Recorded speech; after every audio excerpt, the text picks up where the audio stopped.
माझं नाव मनीष आहे. आज माझ्या डोळ्यांसमोर माझ्या बहिणीचा जळलेला मृतदेह ठेवला होता, जिच्यावर मी या जगात सर्वात जास्त प्रेम करत होतो. जिचा मी आई आणि वडील दोन्ही बनून सांभाळ केला होता. आज ती निपचित पडलेली होती. तिच्या चेहऱ्यावर अनेक खुणा होता. तिचं शरीर जवळपास 90% जळालं होतं.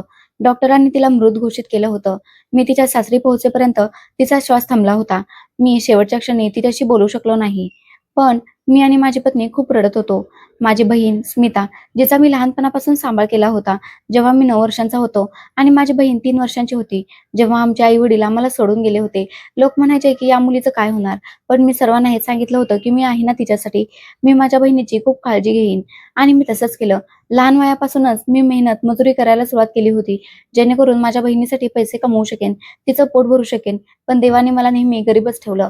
मी जेवढी मेहनत करत होतो, तेवढेच पैसे कमवत होतो. कधीही एवढे पैसे जोडू शकलो नाही, की गरजा पूर्ण झाल्यानंतर पैसे उरतील. वेळ निघून गेला. मी माझ्या बहिणीला गरिबीमुळे शिकवू शकलो नाही.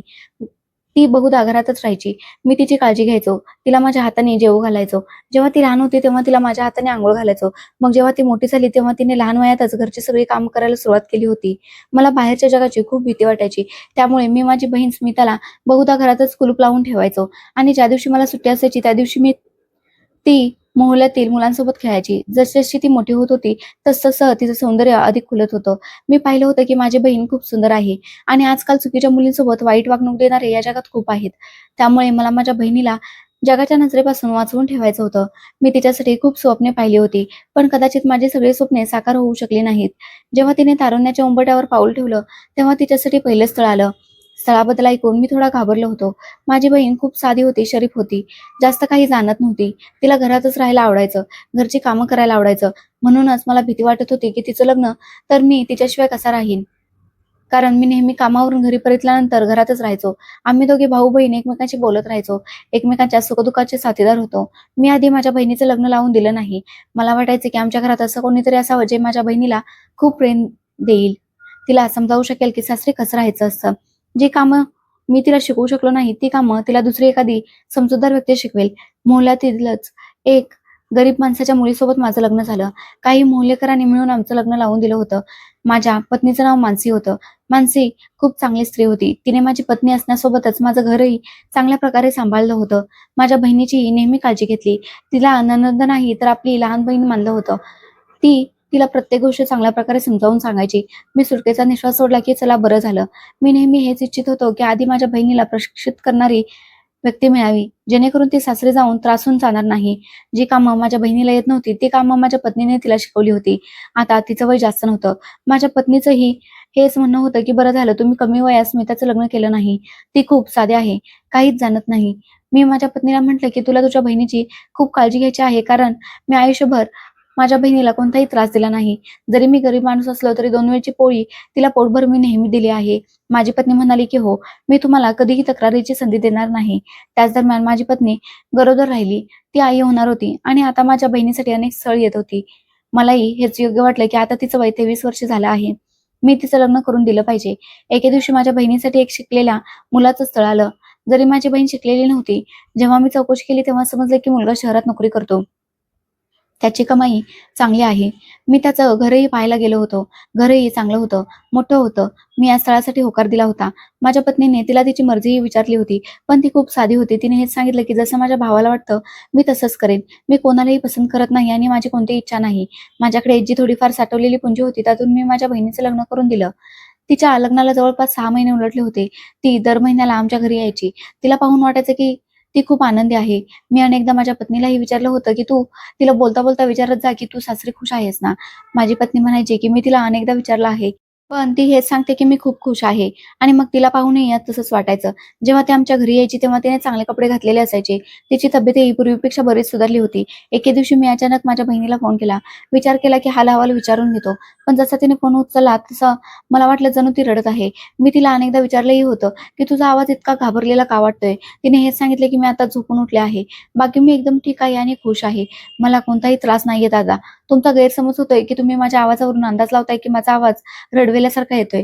माझ्या मनाला शांतता मिळाली की चला चांगलं आहे, माझ्या बहिणीला कोणतीही अडचण नाहीये. आणि तसंही तिला कोणतीही अडचण असती तर तिने मला नक्की सांगितलं असतं. कारण नेहमी तिने तिची प्रत्येक अडचण, उदासी आणि आनंद माझ्यासोबत वाटून घेतला होता. पण आता तिने आमच्या घरी येणं खूप कमी केलं होतं. माझी पत्नी 1-2दा तिच्या सासरीही गेली होती तिला भेटण्यासाठी. ती बराच वेळ तिच्या घरी तिच्या सासूजवळ बसून गप्पा मारत राहिली. पण तिची सासू वारंवार हे सांगत राहिली की सून तिच्या खोलीत झोपली आहे. त्यानंतर काही दिवसांनी जेव्हा ती पुन्हा स्मिताला भेटायला गेली, तेव्हाही तिच्या सासरच्या लोकांनी कोणतातरी बहाणा बनवला आणि तिला भेटू दिलं नाही. आणि आता अलीकडेच गेल्या आठवड्यात एके दिवशी अचानक स्मिताचा फोन आला. ती मला काहीतरी सांगण्याचा प्रयत्न करत होती, पण तिचा आवाज घाबरलेला होता. मला वाटलं की काहीतरी गडबड आहे. मी त्या दिवशी कामावर होतो. इमारतीत मसाला बनवणारी मशीन खूप आवाज करत होती. ज्यामुळे मी फोनवर तिचा आवाज नीट ऐकू शकत नव्हतो. मी तिला म्हटलं की मी तुला थोड्या वेळात फोन करतो. जसा मी कामातून मोकळा झालो, मी घरी माझ्या पत्नीला फोन केला आणि तिला सांगितलं की स्मिताशी फोनवर बोल किंवा तिच्या घरी जा. ती मला फोनवर काहीतरी सांगण्याचा प्रयत्न करत होती, पण मला तिचं बोलणं समजलं नाही. आणि आता मी तिला फोन लावतोय तर ती फोनही उचलत नाहीये. माझी पत्नी माझ्या 10 महिन्यांच्या मुलीला कडेवर घेऊन लगेच स्मिताच्या घराकडे निघाली. जेव्हा ती तिथे पोहोचली तेव्हा तिथलं दृश्य काही वेगळंच होतं. माझी पत्नी घाबरली. तिने जेव्हा आजूबाजूच्या लोकांना विचारलं तेव्हा लोकांनी सांगितलं की स्मिताचा मृत्यू झाला आहे. हे ऐकून माझ्या पत्नीच्या पायाखालची जमीन सरकली. तिला काहीच समजलं नाही आणि तिने घाबरून मला फोनवर जेव्हा ही गोष्ट सांगितली तेव्हा मी पण माझं काम सोडून स्मिताच्या घराकडे रवाना झालो होतो. जसा मी तिथे पोहोचलो तेव्हा मी पाहिलं की तिच्या सासरी एक विचित्र गोंधळ उडालेला होता. इकडे-तिकडे लोक बसले होते. काही लोक रडत होते तर काही हैराण होते. मी देखील हे सर्व पाहून थक्क झालो होतो की अचानक माझ्या बहिणीचा मृत्यू कसा काय झाला. ती तर एकदम ठीक होती. पण गेल्या अनेक दिवसांपासून ती आमच्या घरी आली नव्हती आणि तिच्याशी माझं नीट बोलणंही होऊ शकलं नव्हतं. आता अचानक तिला असं काय झालं होतं. मी जेव्हा तिची जळलेली बॉडी माझ्या डोळ्यांसमोर पाहिली तेव्हा एका क्षणासाठी असं वाटलं जणू मी संपून गेलो आहे. माझी बहीण जी कधी माझ्यासाठी सर्वस्व असायची, आज मला या जगातून सोडून गेली होती. आगीत होरपळल्यानंतर स्मिताला रुग्णालयात नेण्यात आलं होतं. जेव्हा ती रुग्णालयात गेली तेव्हा डॉक्टरचं म्हणणं होतं की ही पोलिसांची केस आहे. रुग्णालयातच पोलीस आले होते. माझी बहीण रुग्णालयात पोहोचल्यानंतर जवळपास 5 मिनिटे जिवंत होती. तिच्यासोबत एवढी मोठी दुर्घटना घडली होती. तिच्या सासरच्यांनी आम्हाला सांगणंही योग्य समजलं नाही. पण जेव्हा मी तिच्या मृत्यूच्या अर्धा तास आधी आलेल्या फोनमुळे हैराण झालो, तेव्हा मला समजलं की कदाचित ती काळजीत असेल किंवा आपल्या मृत्यूविषयी मला काहीतरी सांगू इच्छित असेल. पण गोंधळाच्या आवाजामुळे मला फोनवर तिची कोणतीही गोष्ट समजली नव्हती. हे तर चांगलं झालं की मी माझ्या पत्नीला तिथे पाठवून दिलं होतं. नाहीतर तिचे सासरचे लोक शांतपणे तिच्यावर अंत्यसंस्कार करून मोकळे झाले असते आणि मला काही समजलं नसतं. मी त्यावेळी कोणाला काय जाब विचारणार होतो. मला तर स्वतःला माझ्या बहिणीच्या दुःखाने तोडून टाकलं होतं. मी आणि माझी पत्नी सुन्न होऊन बसलो होतो. लोक आम्हाला सांत्वन देत होते. पोलिसांनी तिच्या सासरच्या लोकांच्या सांगण्यावरून तिचा मृतदेह थोड्या वेळासाठी घरी तर पाठवला होता. पण पोलिसांनी येऊन सांगितलं की अंत्यसंस्कार नंतर होतील. आधी मृतदेहाचं पोस्टमॉर्टम होईल आणि मग पोलीस माझ्या बहिणीचा मृतदेह पोस्टमॉर्टम रिपोर्टसाठी घेऊन गेले. माझ्या बहिणीच्या सासरच्या लोकांविरुद्ध गुन्हा दाखल झाला होता. कारण पोलिसांनी मृतदेह पोस्टमॉर्टमला घेताच प्रकरणाची चौकशी सुरू केली होती. मला ज्या गोष्टीचा कधी अंदाजही आला नव्हता की माझ्या बहिणीचा जीव एका अपघातात गेला नाहीये तर तिने आत्महत्या केली होती, हे ऐकून माझ्या अंगावर काटा आला की शेवटी तिने आत्महत्या केली तर का केली? तिला असा कोणता त्रास होता ज्यामुळे ती आत्महत्या करण्यास मजबूर झाली? हे सर्व प्रश्न माझ्या डोक्यात फिरत होते. मी खूप त्रस्त होतो. पण पोलीस त्यांची कारवाई करत होते. दुसरीकडे माझ्या बहिणीचा पोस्टमॉर्टम रिपोर्टही आला होता आणि पोलिसांनी तिचा मृतदेहही दिला होता. पोस्टमॉर्टम रिपोर्टमध्ये ही गोष्ट सिद्ध झाली होती की माझी बहीण आई होणार होती, जी 2 महिन्यांची गरोदर होती. तिच्या सासरच्या लोकांच्या चेहऱ्यावर दुःखासोबतच भीतीचे भाव स्पष्ट दिसत होते. असं वाटत होतं जणू ते आपला खूप मोठा गुन्हा लपवत आहेत. स्मितावर अंत्यसंस्कार होताच पोलिसांनी तिच्या पतीसह सासरच्या लोकांना ताब्यात घेतलं होतं. पोलिसांनी जेव्हा मोहल्ल्यातील लोकांकडे चौकशी केली तेव्हा मोहल्लेकरांनी आपल्या साक्षीमध्ये सांगितलं की स्मिता खूप चांगली मुलगी होती. तिचे सासरचे लोक तिला हुंड्यासाठी छळायचे. तिचा नवरा रात्रंदिवस तिच्यावर हात उचलायचा आणि म्हणायचा की जाऊन तुझ्या माहेरच्यांच्याकडून पैसे घेऊन ये. ती आपल्या माहेरच्यांना भेटण्यासाठी तर नक्की जायची, पण कधीच पैसे घेऊन आली नव्हती. तिची सासू तिला रात्रंदिवस टोमणे मारायची की तुझ्या भावाने शेवटी तुला दिलंच काय आहे. ती खूप त्रस्त होती म्हणूनच तिने त्रासाला कंटाळून आत्महत्या केली. ही गोष्ट मोहल्लेकरांना माहीत होती, पण मी तिचा भाऊ असूनही ही गोष्ट जाणत नव्हतो. जेव्हा पोलिसांनी माझी चौकशी केली तेव्हा मी पोलिसांना हे सांगितलं की माझी बहीण काही दिवसांपासून ना माझ्या घरी येत जात होती, ना माझ्याशी बोलत होती आणि ना तिचे सासरचे लोक आम्हाला तिला भेटू देत होते. आम्हाला माहित नव्हतं की हे सगळं इतक्या वेगाने होईल. आम्हाला तर हेच वाटलं की सगळं काही क्षुल्लक आहे. मला आनंद या गोष्टीचा होता की तिच्या गुन्हेगारांना शिक्षा मिळाली होती. पण दुःख या गोष्टीचं होतं की ती इतकी त्रस्त होती तरीही तिने कधी आपल्या भावाशी आपली अडचण शेअर केली नाही. कदाचित ती मला त्रास देऊ इच्छित नव्हती. तिला माहित होतं की तिचा भाऊ किती गरीब आहे. म्हणूनच तिने कधी प्रयत्न केला नाही की ती आपल्या भावाकडे मदत मागू शकेल. त्याला आपल्या सासरच्या लोकांच्या हरकतीबद्दल सांगू शकेल. मी त्या दिवशी खूप रडलो होतो. माझी परिस्थिती ठीक असती तर माझ्या बहिणीने नक्कीच मला याबद्दल सांगितलं असतं. बिचारी एकटीच सगळं सहन करत राहिली आणि सोबत आपल्या बाळालाही घेऊन गेली. मग वेळ सरत राहिला आणि माझ्या बहिणीची आठवण नेहमी माझ्या हृदयात राहिली. अनेक वर्षे तशीच उलटून गेली. आता माझी मुलगीही तरुण झाली होती. तो दिवस थोडा विचित्र होता. ऊन गाळून व्हरांड्यात येत होतं. मी माझ्या पत्नीजवळ बसून धीम्या आवाजात तिच्याशी बोलत होतो. ती मुलीच्या वाढत्या वयासोबत खूप काळजीत पडत होती. ही काळजी सर्वात जास्त यासाठीही होती कारण अजूनही आमची परिस्थिती तशीच होती. काळ पुढे गेला होता. महागाई वाढली होती आणि माझ्या पत्नीला चिंता सतावत होती की मुलीचं लग्न कसं होणार. अजूनही ती अशाच प्रकारच्या गोष्टी करत होती की येणाऱ्या काळात आपण आपल्या मुलीची पाठवणी कशी करणार. मी तिला विश्वास दिला आणि म्हटलं की तू काळजी करू नकोस. मी काहीही करेन पण मुलीचं लग्न थाटामाटात होईल. तिला कोणत्याही गोष्टीची कमी पडू देणार नाही. माझी पत्नी म्हणू लागली की पण हे सगळं कसं होईल.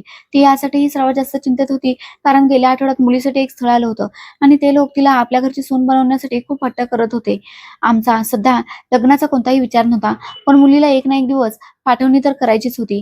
माझी पत्नी म्हणू लागली की सर्व काही कसं होईल. तुम्ही पैशांची सोय कशी करणार. मी म्हटलं की माझ्या एका मित्राशी बोललो आहे. माझी पत्नी अचानक दचकून म्हणू लागली की तुमच्याकडे फक्त हीच गोष्ट आहे. मी जेव्हाही तुमच्याशी एखाद्या अडचणीची गोष्ट करते तेव्हा तुम्ही मला हेच सांगून शांत करता. पण मला नाही वाटत की वाईट वेळेत तुमचा कोणताही मित्र आपली साथ देईल. मी हसत म्हटलं की मी कधी वाईट वेळ येऊच देणार नाही. ती म्हणू लागली की तुम्ही नेहमी हेच दाखवता की तुम्ही सगळं सांभाळत आहात. पण मला तर हेच वाटतं की तुम्ही काहीच करत नाही आहात. तुम्ही फक्त गप्पा मारत राहता.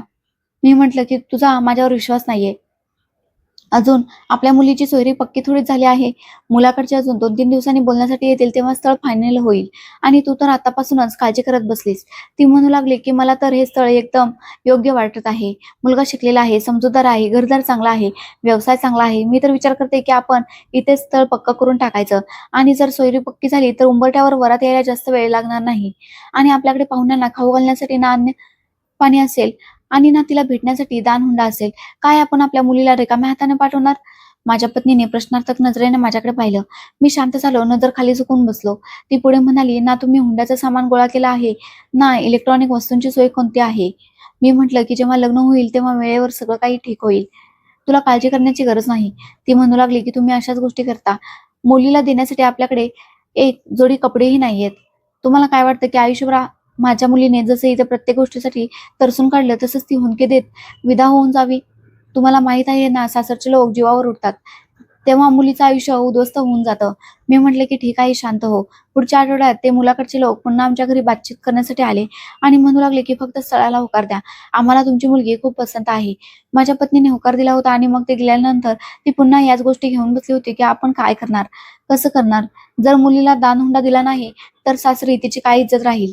मी म्हटलं, मानसी तू प्रत्येक वेळी एकच गोष्ट घेऊन बसतेस. ती म्हणाली, एकच गोष्ट नाही. मला वाटतं की तुम्ही तुमच्या बहिणीची अवस्था विसरला आहात. तुम्ही तिची अवस्था पाहिली नव्हती. तुमच्या बहिणीचा मृत्यू कशाप्रकारे झाला होता. पत्नीची गोष्ट ऐकून अचानक माझं हृदय पिळवटून निघालं. तिचं बोलणं माझ्या मनाला लागलं होतं. ती अगदी बरोबर सांगत होती. माझ्या डोळ्यात पाणी आलं होतं. आता मी तिला कसं समजावणार होतो की माझ्याकडे खरंच पैसे नाहीत. मुलीच्या लग्नाची चिंता मलाही होती आणि जसं तिने तारुण्याच्या उंबरठ्यावर पाऊल ठेवलं होतं, तेव्हापासूनच मी कोणती ना कोणती सोय करू पाहत होतो. पण माझे प्रयत्न अयशस्वी ठरले होते. मी तिच्या जवळून उठलो होतो. मी काहीच बोललो नाही. आता विना कोणतंही उत्तर देता मी घरातून बाहेर पडलो होतो. एकीकडे माझी पत्नी अगदी बरोबर सांगत होती की मुलीचं आयुष्य कधीच सोपं नसतं. विशेष करून एका गरीब बापाच्या मुलीचं. ती आई-वडिलांच्या घरातही आयुष्यभर गरिबी पाहते आणि मग नवऱ्याच्या घरी जाऊनही तिला शांती मिळण्याऐवजी लोकांचे टोमणे सहन करावे लागतात. माझी बहीण स्मिता, जिचा मी नेहमी काळजाशी लावून सांभाळ केला होता, तिलाही मी रिकाम्या हाताने पाठवलं होतं. कारण माझं उत्पन्न इतकं जास्त नव्हतं आणि मग तिच्या सासरच्यांनी तिला टोमणे मारले असतील. तेव्हाच तर माझ्या बहिणीची सहनशक्ती संपली असेल. तिने आपल्या अंगावर पेट्रोल टाकून स्वतःला आग लावली होती. तिचा मृत्यूचा क्षण जेव्हा मला आठवतो, माझं शरीर थरथर कापतं. माझ्या बहिणीसोबत जे झालं ते होतं. पण आता मी हे सर्व काही माझ्या मुलीसोबत होऊ देऊ शकत नव्हतो. कारण जेवढं प्रेम मी माझ्या बहिणीवर करायचो, तेवढंच प्रेम मी माझ्या मुलीवरही केलं होतं. हीच गोष्ट तर माझ्या पत्नीला घाबरवत होती, की जर माझ्या मुलीनेही भावनेच्या भरात एखादं चुकीचं पाऊल उचललं, तर आपण काय करणार? मी एका साध्या मसाला गिरणीत होतो. मजुरी करायचो, ओझे व्हायचो आणि याच कामावर माझ्या घरचा उदरनिर्वाह चालायचा. मी कर्ज घेण्याबद्दलही विचार केला होता. कारण मुलीचं लग्न तर ठरलं होतं आणि मला आता काहीही करून तिच्या लग्नाची चिंता सतावत होती. माझ्या काही मित्रांशी बोलणं झालं होतं, पण सर्वांकडून एकच उत्तर मिळालं होतं की महागाईच्या काळात आम्ही देखील खूप वाईट परिस्थितीतून जात आहोत. जरी ते सर्व चांगली नोकरी करत होते, मला समजलं होतं की कोणीच कोणाचं नसतं. सर्वांच्या बोलण्याने मला निराश केलं होतं. मी घरी पोहोचले तेव्हा माझ्या पत्नीने मला सांगितले की मुलाकडचे आज घरी येऊन लग्नाची तारीख पक्की करून गेले आहेत. लग्न 2 महिन्यानंतरचं आहे. हे ऐकून माझ्या पायाखालची जमीनच सरकली. 2 महिन्यानंतर लग्न आहे आणि इतक्या कमी दिवसात मी कशी सोय करणार? परिस्थिती अशी होती की आम्ही 2 वेळची फक्त पोळी खाऊ शकत होतो. एक दोनदा माझ्या मनात असाही विचार आला होता की कदाचित माझ्या मुलीच्या सासरचे लोक लालची नसतील. पण माझा हा संशयही दूर झाला होता आणि मला पक्की खात्री झाली होती की मुलाचे आई-वडील जेव्हा घरातून आपल्या मुलासाठी स्थळ पाहण्यासाठी निघतात, तेव्हा त्यांच्या डोक्यात फक्त हाच विचार नसतो की त्यांना चांगली आणि संस्कारी मुलगी हवी, जी त्यांच्या घराला जोडून ठेवू शकेल, त्यांच्या मुलासोबत चांगल्या प्रकारे आयुष्य जगू शकेल.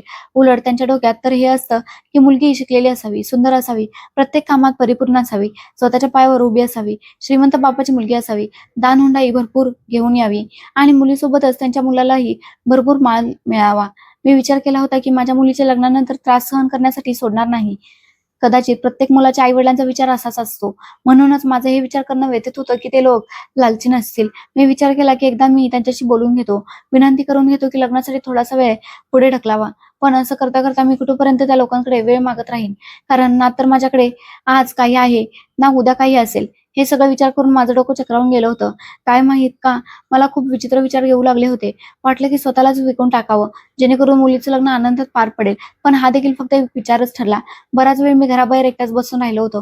मग अचानक माझ्या डोक्यात एक कल्पना आली. मी जाणत होतो की हे सगळं चुकीचं आहे. जर याबद्दल माझी पत्नी आणि माझ्या मुलीला समजलं तर याचा परिणाम खूप वाईट होईल. त्यांचं मन खूप दुखावेल आणि त्या मला कधीही हे काम करण्याची परवानगी देणार नाहीत. एवढंच काय तर मला कोणी माफही करणार नाही.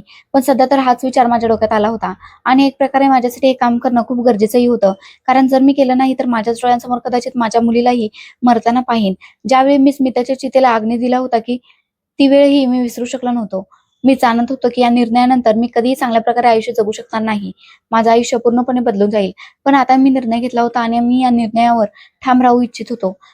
माझी पावलं रुग्णालयाच्या दिशेने वळत होती. मी आता आपली पावले मागे घेतली नाहीत. हृदय वेगाने धडधडत होतं. डोळ्यात ओलावा होता आणि फक्त एकच भीती होती की घरी कोणाला काही समजता कामा नये. पण मी हळूहळू डोक्यात सगळे प्लॅन बनवले होते की मला हे काम करायचंच आहे. एक मोठा प्रवास पार करून मी रुग्णालयात पोहोचलो होतो. रिसेप्शनवर जाताच लगेच मी डॉक्टर समीर यांच्याबद्दल विचारलं होतं. पण आज ते सुट्टीवर होते. मला खूप दुःख झालं. मी आज हे निर्णय पक्के करू इच्छित होतो. पण कदाचित आज माझ्या नशिबाला हे सर्व काही मंजूर नव्हतं. मी कामावर जाण्याऐवजी घराचा रस्ता धरला होता. मला काही वेळ माझी पत्नी आणि माझ्या मुलीसोबत घालवायचा होता. त्यांच्याशी गप्पा मारायच्या होत्या कारण मी जो निर्णय घेतला होता त्यानंतर तर प्रश्नच निर्माण होत नव्हता.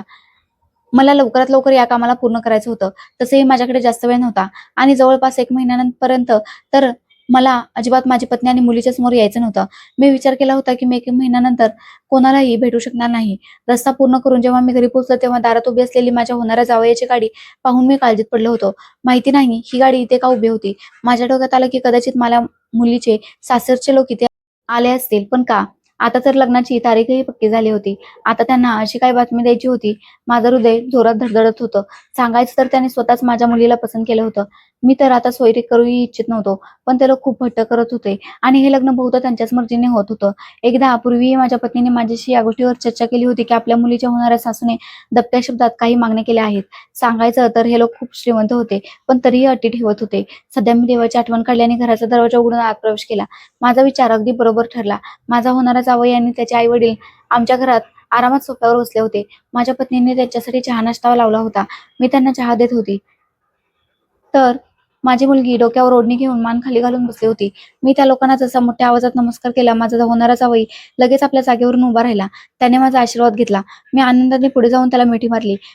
मी त्याच्या वडिलांशीही हस्तांदोलन केलं आणि मग आईचीही विचारपूस केली. पण माझ्या मुलीच्या बाजूला बसलो. माझ्या मुलीची होणारी सासू माझ्याकडे पाहत म्हणू लागली की "बरं झालं, भाऊसाहेब तुम्ही आलात. आम्ही तुमचीच वाट पाहत होतो." मी दचकून त्यांच्याकडे पाहिलं आणि म्हणालो की "माझी वाट?" याआधी त्यांच्यासोबत सर्व व्यवहार माझी पत्नीच ठरवून चुकली होती. आता त्यांना माझ्याशी काय बोलायचं होतं? ते म्हणाले की "अहो भाऊ, तुमच्यासाठीच बोलायचं आहे. आम्हाला तर इथे बसून 1 तास झाला. वहिनी सांगत होत्या की तुम्ही उशिरा रात्रीच याल. पण मी विचार केला की यात काही हरकत नाही की आपण तुमची थोडा वेळ वाट पाहूया. खरं तर आम्हाला तुमच्याशी एक महत्त्वाची गोष्ट बोलायची आहे." मी त्यांच्याकडे पाहत म्हटलं की "ताई सांगा काय बोलायचं आहे? तुमची कोणतीही गोष्ट आम्ही कशी काय टाळू शकतो?" माझ्या मुलीच्या होणाऱ्या सासऱ्याने म्हटलं की "ठीक आहे, तर गोष्ट सुरू करूया." तिची सासूही हळूच हसली आणि माझ्याकडे पाहत म्हणू लागली की खरं तर भाऊसाहेब, गोष्ट अशी आहे की आम्हाला जशी सून हवी होती, आम्हाला अगदी तशीच मुलगी मिळाली. आमची सून तर लाखात एक आहे आणि नक्कीच आमच्या मुलासाठी सासरीही लाखात एकच असेल. मला त्यांच्या बोलण्याचा अर्थ काही समजला नाही. मी त्यांच्याकडे हसून पाहिलं आणि म्हटलं की हो. पुन्हा त्यांनी माझ्या मुलीची स्तुती करायला सुरुवात केली. आमची सून खूप चांगली आहे, खूप गोड आणि संस्कारी आहे. अशी सून आमच्या पूर्ण खानदानात कोणाची नाहीये. मी तर देवाचे खूप खूप आभार मानते. ज्याला अशी सून मिळेल, बस लवकरच माझी सून नवरी बनून माझ्या घरी यावी. मग मी तिला खूप प्रेम देईन. माहित नाही का त्यांची एवढी लांबडी लचक स्तुती माझ्या मनात काहीशी अस्वस्थता निर्माण करत होती. हळूहळू मी त्यांच्या गोष्टी समजून घेण्याचा प्रयत्नही करत होतो आणि माझ्या डोक्यात विचार करत होतो की काय मी जे विचार करत आहे तेच होणार आहे की मग दुसरी कोणती गोष्ट आहे. खरं तर माझ्या डोक्यात हे विचारचक्र सुरू होते की नक्की कोणते लोक आहेत ना कोणती अट घेऊनच इथे आले असतील. ती बाई अडकळत म्हणू लागली की भाऊसाहेब, आम्हाला ही गोष्ट सांगायला तर नको होती, पण आम्ही तुमच्यापासून काही लपवूही इच्छित नाही. नंतर काही वादविवाद होऊ नयेत म्हणून आम्ही तुमच्याशी आधीच बोलायला आलो आहोत. खरं तर आमच्या कुटुंबाच्या काही परंपरा आहेत. वहिनींना तर आम्ही आधीच सांगितलं होतं. मी मान हलवत म्हटलं की हो, कारण मला माहित नव्हतं की त्या लोकांनी आधी माझ्या पत्नीला काय सांगितलं होतं. माझं त्यांच्याशी आधी जास्त बोलणं झालं नव्हतं. फक्त ओळखी झाल्या होत्या. ती पुढे म्हणू लागली की भाऊ, आमचा मुलगाही तुमचाच मुलगा आहे. आम्ही तर आमचा मुलगा तुम्हाला देऊन टाकला. आता तुम्ही याला जे काही तुमच्या खुशीने देऊ शकाल ते देऊ शकता. मी आश्चर्याने त्यांच्याकडे पाहिलं. मी समजून गेलो की आता प्रकरण जावयाशी जोडलेलं आहे. नक्कीच जावयालाही तेच हवं आहे जे त्याच्या आई-वडिलांना हवं आहे. ती पुढे म्हणू लागली की आम्ही तसं तर तुमच्यासोबत कोणतीही मोठी अट ठेवली नाही. पण ही छोटीशी एक अट आहे. आमचा मुलगा शिकलेला आहे, चांगली नोकरी करतो आणि त्याने आपल्या कष्टाच्या कमाईतून स्वतःचा व्यवसाय उभा केला. पण आम्ही तरीही तुमच्या मुलीला पसंत केलं. आता तुमचंही काही कर्तव्य बनतं की तुम्हीही तुमचं मन मोठं करा. आमची अट तर तुम्हाला पूर्ण करावीच लागेल. हा आमच्या कुटुंबाच्या प्रतिष्ठेचा प्रश्न आहे आणि जर तुम्ही ही अट पूर्ण केली नाही तर आमची खूप बदनामी होईल. मग कदाचित आम्ही हे लग्न करण्याबद्दल थोडा विचारही करू शकतो. तिचं हे बोलणं ऐकून मी लगेच त्यांच्याकडे पाहिलं आणि धीम्या आवाजात म्हटलं की तुम्हाला जे काही बोलायचं आहे ते तुम्ही मोकळेपणाने बोला. मी तुमचं बोलणं समजू शकत नाहीये. तुम्हाला स्वतःला रोखण्याची काहीच गरज नाही आणि ना आम्ही तुम्हाला रोखू शकतो. तुम्ही आमच्या मुलीची होणारी सासू आहात. तुमचा आदर करणं आमचं कर्तव्य आहे. मी हळू आणि प्रेमाने म्हटलं होतं. मी जाणत होतो की एका मुलीच्या आई-वडिलांना कशाप्रकारे लोकांसमोर झुकावं लागतं. आपले शब्द मवाळ करावे लागतात. ती बाई हळूच हसली.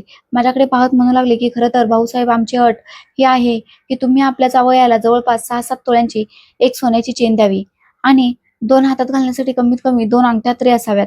त्या पण जवळपास 5-5 तोळ्यांच्या असतील. बघा, आमची मागणी एवढी मोठी नाहीये. कारण आमच्याकडच्या सुना यापेक्षाही अनेक पटीने जास्त सोनं आपल्या माहेराहून घेऊन आल्या आहेत. पण आम्ही तरीही तुमच्याकडे सोयरीक केली. तुमच्या मुलीला आपली सून म्हणून स्वीकारलं. मग आम्ही तुमच्याकडे एवढी मोठी मागणी करत नाही आहोत. बस दानहुंड्याव्यतिरिक्त आणि तुमच्या मुलीला दागिन्यांव्यतिरिक्त तुम्ही आमच्या मुलालाही काहीतरी द्या.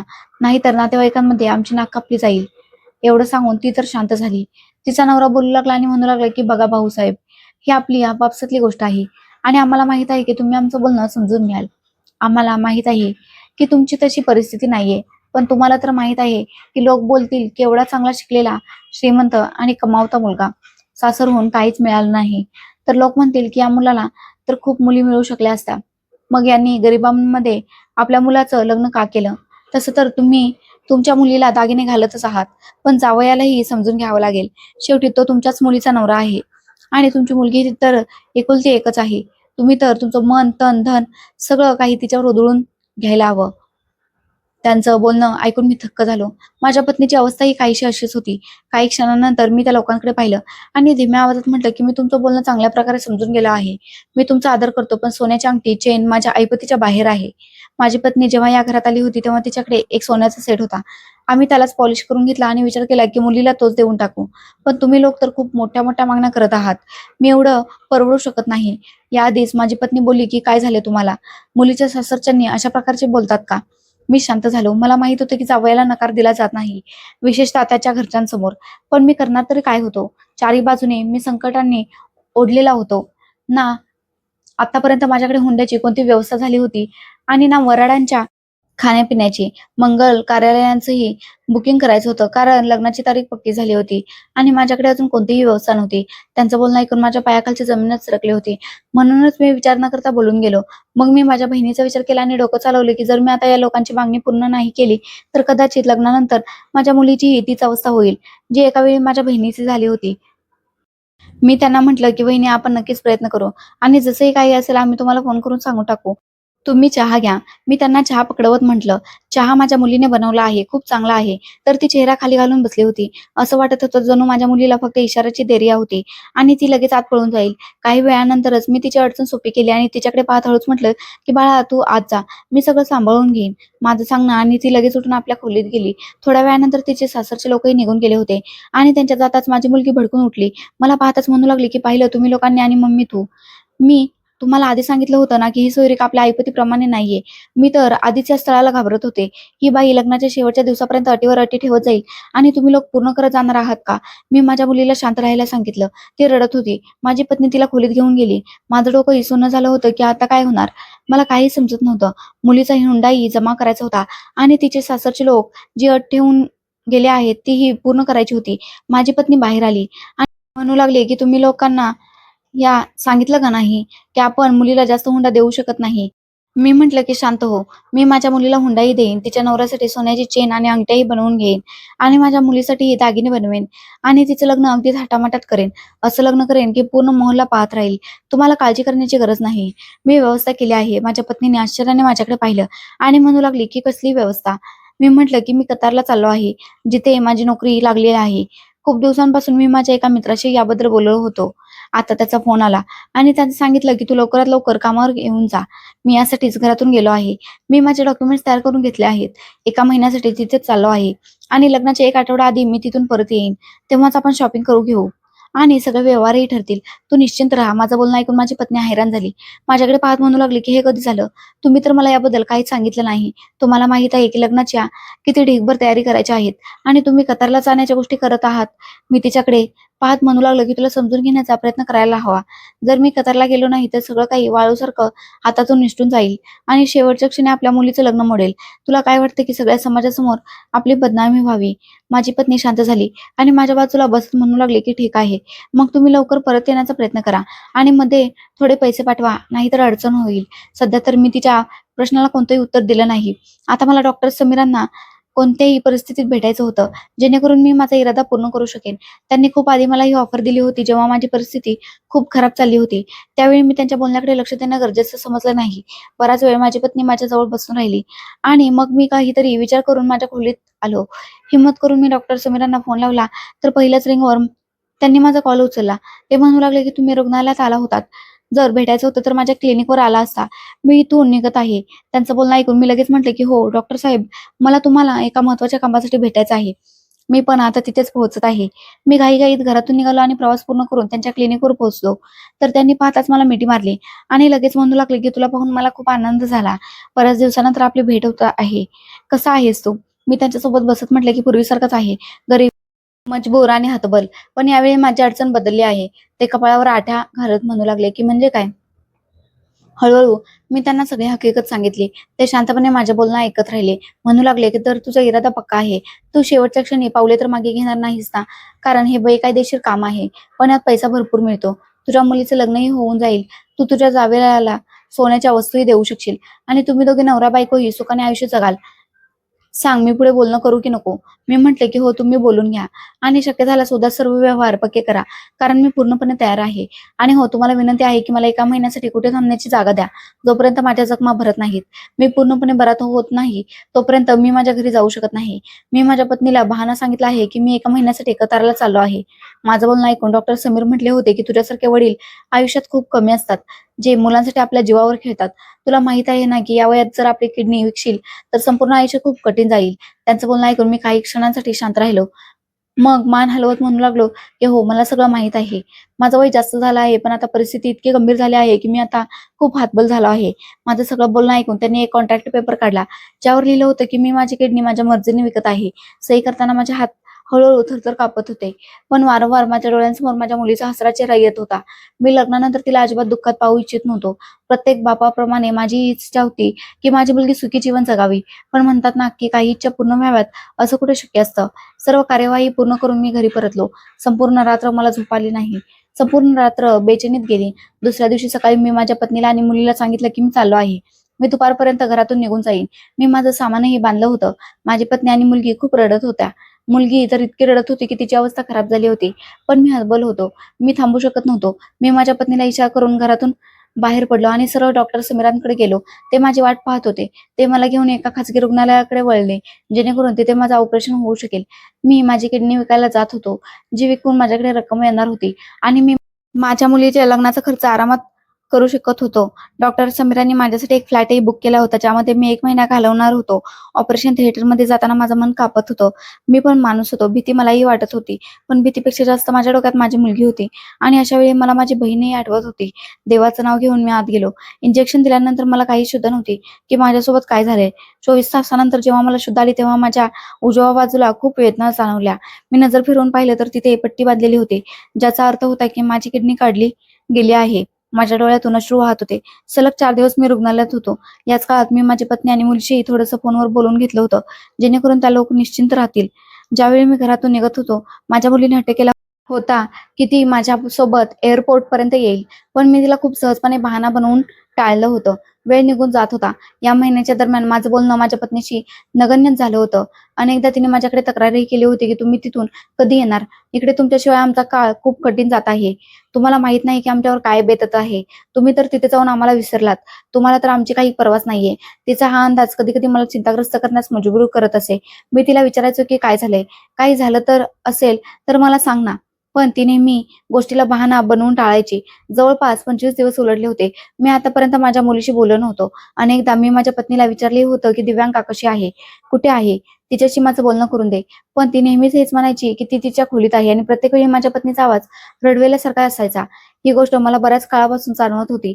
पण सध्या माझी स्वतःची प्रकृती इतकी गंभीर होती की मी या गोष्टींचा उल्लेख वारंवार करणं योग्य समजलं नाही. आणि मग पाहता पाहता 1 महिनाही उलटला. माझ्या तब्येतीत सुधारणा झाली होती. आता मी परत माझ्या घरी जाऊ शकत होतो. डॉक्टर समीर दुपारच्या वेळी माझ्याकडे आले. त्यांच्या हातात 1,00,000 रुपये कॅश होते. त्यांनी येताच माझी तब्येत विचारली आणि मग ते पैसे माझ्याकडे पुढे करत म्हणू लागले की आशा करतो तू तुझ्या मुलीचं आनंदाने लग्न करशील. मी तर तुला आधी सांगितलं होतं की तू हे काम करून घे. तुझं आयुष्य चांगलं होईल. पण तू जेव्हा माझ्या बोलण्याकडे लक्षच दिलं नाहीस. जाऊ दे, काही हरकत नाही. आता तुझ्या बलिदानाचं फळ तुला नक्की मिळेल. मी आनंदाने ते पैसे घेऊन घराकडे रवाना झालो. या गोष्टीपासून बेखबर होतो की घरी गेल्यावर माझ्यावर कोणतं संकट कोसळणार आहे. आणि संध्याकाळच्या वेळी जेव्हा मी घरी पोहोचलो, मी दरवाजावर थाप मारली, तर दारात माझ्या पत्नीची धाकटी बहीण होती. तिने दरवाजा उघडला होता. मला पाहून ती जागच्या जागी थक्क झाली. मी हळूच आत प्रवेश करत म्हटलं की तू कधी आलीस? तिने उत्तर दिलं की दाजी, तुम्ही गेल्यावर काही दिवसांनीच आले. माझा पहिला आवाज माझ्या मुलीसाठी होता. पण अचानक माझी पत्नी समोरून खोलीत बाहेर आली. तिचे केस विखुरलेले होते. चेहऱ्याचा रंग काळवंडला होता. तिची अवस्था खूप उद्ध्वस्त झालेली वाटत होती. डोळ्यांखाली काळी वर्तुळे पडली होती. माझं हृदय पिळवटून निघालं. माझी पत्नी जरी माझ्यासोबत गरिबीचं आयुष्य जगत होती, पण मी तिला नेहमी खुश ठेवलं होतं. ती मला पाहताच पळत माझ्याकडे आली आणि मला मिठी मारून रडू लागली. मला तिचं रडणं समजलं नव्हतं. कदाचित माझ्या विरहामुळे ती इतकी जास्त उदास झाली होती. पण जी गोष्ट तिने मला रडत-रडत सांगितली, ती ऐकून मी पूर्णपणे हैराण झालो. माझं शरीर पूर्ण हालचाल करण्याच्या स्थितीत राहिलं नव्हतं. माझ्या पत्नीचं म्हणणं होतं की तुम्ही गेल्यावर काही दिवसानंतरच आपली मुलगी सामान घेऊन मध्यरात्रीच्या वेळी घरातून पळून गेली. एका मुलासोबत ज्याच्यावर ती प्रेम करत होती. मी तिला खूप शोधलं. एवढंच काय तर पोलिसातही तक्रार दाखल केली होती. पण कोणताही सुगावा लागला नाही. अशा गोष्टी मोहल्लेकरी करत होते की ती एका मुलासोबत पळून गेली आहे. तिचं आधीच एका मुलासोबत प्रकरण होतं. पण माझा या गोष्टीवर विश्वास बसत नव्हता. 15 दिवसानंतर जेव्हा तिचं पत्र आलं, तेव्हा तिने त्यात लिहिलं होतं की मम्मी प्लीज मला माफ कर आणि माझा शोध घेऊ नकोस. मी मागच्या गल्लीत राहणाऱ्या राजूसोबत पळून गेले आहे. मी त्याच्यावर खूप प्रेम करते. मी त्याच्यासोबत खूप खुश आहे आणि मी त्याच्यासोबत लग्नही केलं आहे. बाबा जेव्हा परत येतील तेव्हा त्यांनाही याबद्दल सांगून दे. कारण आता मला कोणाचीही गरज नाहीये. हे शब्द नव्हते तर माझ्या हृदयावर वार करणारे खंजीर होते. असं वाटत होतं जणू कोणीतरी माझ्या हृदयावर खोल जखम केली आहे. त्यावेळी मी मोठ्या खंबीरपणे स्वतःला सावरलं होतं. मी माझ्या पत्नीलाही सावरलं होतं आणि तिला काळजाशी लावून शांतपणे राहण्यास सांगितलं होतं. सध्या मी माझ्या किडनीबद्दल कोणालाही सांगू इच्छित नव्हतो. पण मला माहित होतं की ही गोष्ट लपवून राहू शकणार नाही. आणि तसंच झालं होतं. बरोबर 1 आठवड्यानंतर माझ्या पत्नीला समजून गेलं होतं आणि त्या दिवशी तिने आपल्या मुलीला देवासमोर बसून ढीगभर शाप दिले होते. मी माझ्या पत्नीला थांबवत होतो. पण कदाचित तिचं मन आता भरलं होतं. माझं हृदयही खूप उदास होतं. मला माझ्या मुलीकडून अशी अपेक्षा नव्हती. ज्या मुलीसाठी मी इतकं काही केलं, ते आपल्या आई-वडिलांच्या इज्जतीचा काही विचार न करता घरातून पळून गेली होती. पण माझ्यामध्ये इतकी हिंमत नव्हती की मी माझ्या एकुलत्या एका मुलीला शाप देऊ शकेन. सध्या मी ते पैसे माझ्या व्यवसायात लावायला सुरुवात केली होती. एक इलेक्ट्रॉनिकचं दुकान उघडलं होतं. हे पैसे या कामासाठी खूप कमी होते, पण मी थोड्या पैशातूनच सुरुवात केली होती. देवाने मला असा हात दिला की काही दिवसातच मी लाखो रुपयात खेळू लागलो होतो. ज्या दिवशी माझ्या मुलीच्या लग्नाचा दिवस आला त्या दिवशी आमची खूप बदनामी झाली होती. मोहल्ल्यातले सगळे लोक आमच्यावर तू करत होते. देवाला कदाचित माझा संयम पसंत पडला होता. त्याने माझा व्यवसाय तर टिकवला होता, पण त्याने मला झुकू दिलं नव्हतं. काही दिवसानंतर बदनामी खूप जास्त झाल्यामुळे आम्ही ते घर सोडून दिलं होतं, कारण प्रत्येक ठिकाणाहून मला बदनामीच मिळत होती. एकतर माझ्या मुलीचं लग्न मोडलं होतं. पूर्ण मोहल्ला ही गोष्ट जाणत होता की तिचं लग्न होणार होतं, आणि मग ती पळून गेल्याची गोष्ट सगळ्यांना समजली. प्रत्येक जण मला पाहून टोमणे मारायचा की बघा पळून गेलेल्या मुलीचा बाप चाललाय. अशा बापाने बाहेर जायलाच नको होतं. आता बघा परिणाम भोगतोय. हे शब्द मला खूप वाईट वाटायचे. मी त्यांना खूप मुश्किलीने सहन करायचो. म्हणूनच मी हे घर विकून एक उत्तम घर विकत घेतलं होतं. काही दिवसात माझी इतकी प्रगती झाली होती की याच घराला एका बंगल्याचं रूप दिलं होतं. पण आज अनेक वर्षानंतर कोणीतरी माझ्या दारावर थाप मारून भीक मागितली होती, आणि जेव्हा मी दरवाजा उघडला तेव्हा समोर मला माझी मुलगी दिसली, भिकारणीच्या रूपात. तिची उद्ध्वस्त अवस्था आणि तिच्या कुशीत एक छोटंसं बाळही होतं. तिचा चेहरा पाहून थोड्या वेळासाठी मला खूप राग आला होता, पण तिच्या कुशीत जे बाळ होतं ते अगदी निरागस होतं. ती वेड्यासारखी माझ्याकडे भीक मागत होती. जेव्हा मी काहीच बोललो नाही तेव्हा तिने डोकं वर उचललं आणि मग रडत रडत मला बिलगली, मी आता भानावर आलो आहे. खोलीच्या दरवाजातून मला कोणाच्या तरी येण्याची चाहूल ऐकू येत होती. मी वळून पाहिलं तर ती माझी पत्नी होती. ती पण दारात उभी होती. तिने माझ्या मुलीला पाहिलं होतं. तिच्या डोळ्यात पाणी आलं होतं. मी दरवाजा बंद करून घेतला. माझी मुलगी दरवाजाच्या पलीकडे उभी होती. माझी पत्नी जवळ आली आणि माझ्याकडे पाहत म्हणू लागली की काय झाले तुम्हाला? तुम्ही आपल्या मुलीच्या तोंडावरच दरवाजा बंद केलात. एकदाही विचारलं नाही की तिच्यासोबत काय झालं, तिची अशी अवस्था कशी काय झाली? मी तर असा झालो होतो जणू मी तिथे हजरच नाहीये. आणि मग जी गोष्ट माझ्या पत्नीने मला सांगितली ते ऐकून असं वाटत होतं जसं माझं संपूर्ण शरीर शांत झालं आहे.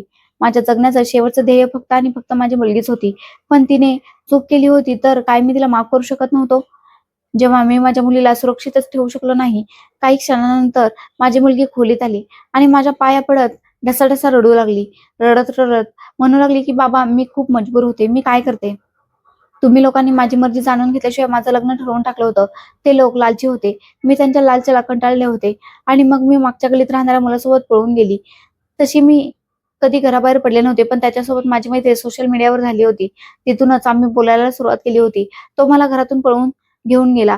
तो मला खूप दूर घेऊन गेला होता. त्याने तिथे गेल्यावर माझा फायदा घेतला होता आणि मला लग्नाचं आमिष दाखवून त्याने मला वेश्यालयात विकून टाकलं होतं. तिथून माझी बरबादी सुरू झाली होती. मी खूप रडायचे, आक्रोश करायचे, पण माझं ऐकणारं कोणी नव्हतं. प्रत्येक माणसाला फक्त आणि फक्त आपली हाव भागवायची होती. मोठ्या मुश्किलीने मी तिथून माझी पावलं बाहेर काढली होती आणि मी पळून आले. पण मला माहीतच नव्हतं की मी गरोदर आहे. काही काळ मी रस्त्यांवरच इकडे-तिकडे फिरण्यात घालवला आणि मग माझी गाठ एका सज्जन माणसाची पडली. तो खूपच चांगला माणूस होता, पण त्याच्यात माणुसकी होती. त्याने मला राहण्यासाठी आपल्या घरात जागा दिली होती. आपल्या कुटुंबासोबत त्याने मला राहण्याची परवानगी दिली. माझी काळजी घेतली. जोपर्यंत माझं बाळ या जगात आलं नाही, मला आपल्या घरात ठेवलं आणि मग जेव्हा हे बाळ जन्माला आलं, तेव्हा मला भीक मागण्यासाठी बाहेर पाठवून दिलं. एवढं सांगताच माझ्या मुलीने रडायला सुरुवात केली.